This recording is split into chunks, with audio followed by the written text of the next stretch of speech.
வணக்கம். சமகால இலக்கியம்.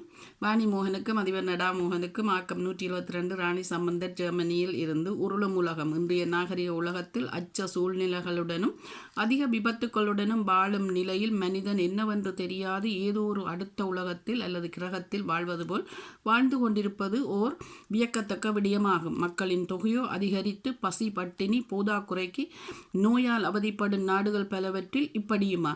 இந்தியாவில் பல பணக்காரர்கள் இருப்பினும் அவர்கள் தங்கள் வசதியை புகழாக காட்டும் நிலை மேலும் மேலும் அதிகரிக்கும் வேளையில் படித்து பட்டம் பெற்ற ஐடி நிறுவனம் ஒன்றின் மென்பொருள் பணியாளர் ஒருவர் பற்றியது. அவர் மனைவியோ பாடசாலை ஆசிரியை, ஒரே ஒரு மகள் ஆதிரா.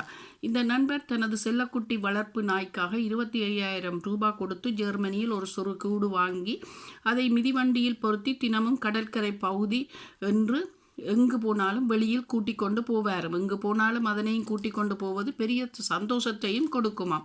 ஒவ்வொருவருக்கும் ஒவ்வொரு பொழுதுபோக்கு என்று காலம் கடத்தும் இந்நிலையில் மனிதர் சந்தோஷங்களை தேடி எங்கெல்லாம் உருண்டு புகழ் தேடி அலைகின்றனர். சில பிராணி வளர்ப்பது இங்கு கருவல். ஆனால்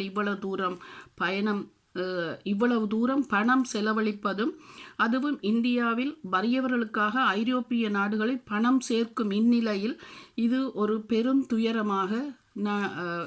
துயரமாகுமே. நன்றி, வணக்கம். ராணி சம்பந்தர் ஜெர்மனியில் இருந்து.